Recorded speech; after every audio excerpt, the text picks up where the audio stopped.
at twilight for our video blog. Our rationale for choosing Games at Twilight by Anita Desai as opposed to any other short story from her collection is since we can all associate with childhood experiences. For example, playing with friends, play dates, and things not always turning out the way we expected to. Our discussion would incorporate a theme of childhood and disappointment and the protagonist, Ravi. This title story in Anita Desai's acclaimed collection, Games at Twilight and Other Stories, deals with a universal theme of children at play and their fantasies and disillusionment. Desai begins the story objectively from the third-person vintage, but as the action progresses and the tension mounts, she skillfully shifts the narrative focus to the consciousness of the central character, Ravi. The story opens on a hot summer afternoon in an urban house in India. The children, who have been kept indoors all day to escape the oppressive heat of the sun, feel confined and suffocated. And when they are finally unleashed, they thrill with joy and excitement and decide to play a game of hide and seek. Hide and seek.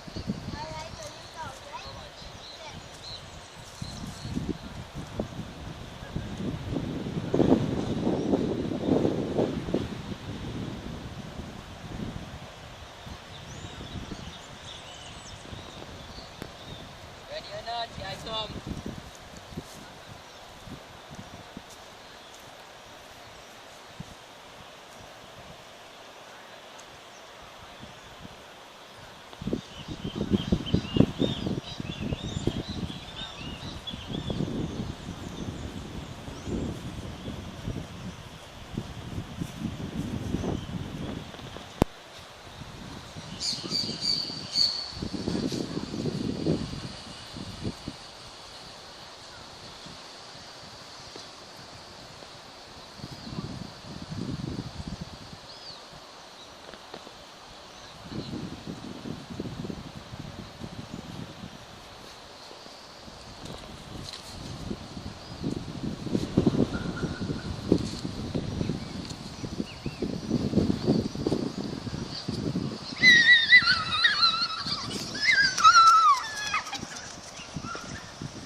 Ravi, being the eldest, is chosen to be it, the seeker.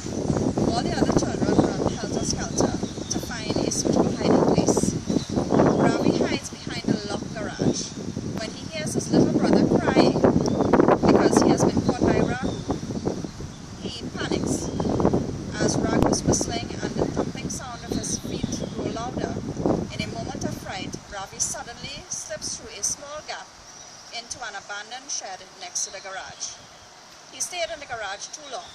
He was delighted with his awesome hiding place. There are a couple moments when he almost decided to bolt and take his chances, but then he heard kids screaming as they were found in succession, so he decided to hold out a bit longer. He then started daydreaming about how great it was going to be when he emerged victorious, the last one not found. He thought about what fun if they were all found and caught, he alone left unconquered. He had never known that sensation.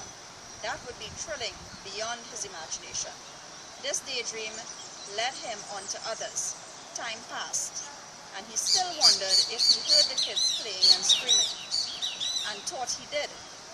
But then, with a cold start, he realized that he had forgotten that he needed to touch home to win. So with a whimper, he burst through the crack. He flung himself at the white pillar and bawled, "Den, Den, Den!" But he was much too late. The kids had stopped playing a very long time ago and had forgotten him. And then the tragic end, the ignominy of being forgotten. How could he face it? He felt his heart grow heavy and ache inside him unbearably. He lay down full length on the damp grass, crushing his face into it, no longer crying, silenced by a terrible sense of innocence. It also says their games would become legitimate. This, however, did not happen because, well, Ravi's significance did not matter. It can also be seen when he won and no one cared. he came screaming from the den, screaming den, den, den, in misery. The misery can also be seen as foreshadowing and irony. Misery as in, how could you be so happy? You're supposed to be happy that you won the game, but you're not happy because I think he wasn't happy because somehow deep down he knew exactly what was going to happen with his siblings in the fact that they would not appreciate him. And it was also ironic that he won the game and he was not happy. The book says it took a minute to grasp what he was saying, even who he was. They had quite forgotten him. Raghu had found all the others long ago. This also proves his insignificance. And the fact that on page 9, the book said that they played several games after. No one even noticed that he was missing. Frustration can also be seen within Ravi's feelings, and this somewhat is the most important aspect of his protagonist and the insignificance. On page 10, it said, he lay down on full length on the damp grass, crushing his face into it, no longer crying, silenced by a terrible sense of insignificance. Finally, childhood.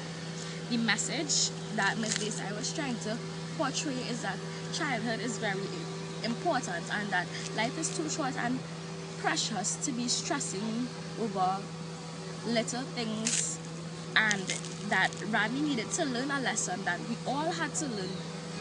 And Ravi he didn't only need to be him, but every child needs to learn that at some point in time, life is not only about themselves and it was about everyone else. So this is the message that she was trying to portray. Childhood can also be seen within the matter of the ending of Ravi's childhood, as this can be seen as exactly what happened is him maturing because he's taking this lesson and learning something from it. The funeral game that they played also was foreshadowing to Ravi's death, as he realizes his insignificance although he won the game. And the game can also be taken literally and figuratively. Figuratively, it can be that although he won, yes, which is important to him, it may not be important to the world. So Ravi loses because he stayed too long in the spot. The other kids moved on, forgetting him, not even acknowledging his fate. He loses because he had been forgotten and his victory was not valid. After the game started, he opted to hide himself in a garage. Time passed, and Ravi has already found everyone, but Ravi was still not found. So he decided to hold out a bit longer. He stayed like that because he wanted to impress and show his friends that he could be the first, as it was the main reason for his staying in the garage. He thought and said that he alone would be left unconquered. However, he decided to return to the house and express his victory, thinking that he would never do it. So, I restricted children.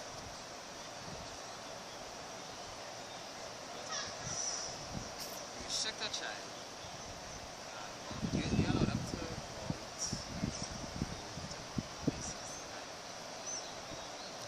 Well, they're too young. I would think that they're too young to be going out. If you're thinking of them going out to Lime or whatever, I don't think they are the appropriate age to be doing that. Again, because of society now. And even as Ravi and they were confined, their mother confined them because she told them it was too much. It was overbearing for them to be outside in that kind of heat. So she felt as though she was protecting them by keeping them inside of the house. Similarly, I do the same with my children. I am protecting them, but I'm not trying to keep them from being free on the outside or for experiencing the sun. I am simply trying to protect them to keep them safe from society outside. So it's similar in a sense. There are different reasons, and we may look at it as confinement, as confining the child, but behind it there are good intentions, because as parents you're really trying to protect them, not really confine your child or restrict your child, but you're really trying to protect them. Then in Ravi's and his siblings' case, their mother was trying to protect them from the external elements that were outside, like the weather. My parents restricted me or kind of confined me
as I was saying, if you restrict a child and that child does not know why they are being restricted, they don't have a proper explanation, or you're not conversing with that child to explain to them why you're doing what you're doing, then yes, they're going to look for other channels of freedom or experience and freedom. But if you sit with your child and you share a good relationship, you're able to converse with your child and say, well, you cannot go out to these places, or you cannot be a part of a particular social behavior at this point in time, because, and you give them those reasons, and you explain to them, and you show them examples of what is happening. They are able to appreciate, listen, my mother and father, it's not as though they don't care about me and I can go and do whatever I want. They are really trying to protect me. They're trying to show me the right way and guide me along a path where I will be safe and be in a good environment, one environment where I will be safe. So I know we don't share because we didn't grow up the same way. We may not see it. You might think, oh my God, I was so restricted, and I might think, I mean, what kind of parents did you have? They just had you just free all over the place. Did they really care about you? No, But I mean, such as life. We have many experiences, and childhood is a time of experiences, and that experience helps you and guides and forms and shapes your future. Thank you very much for your enlightenment. So I hope you don't think of it as being restricted.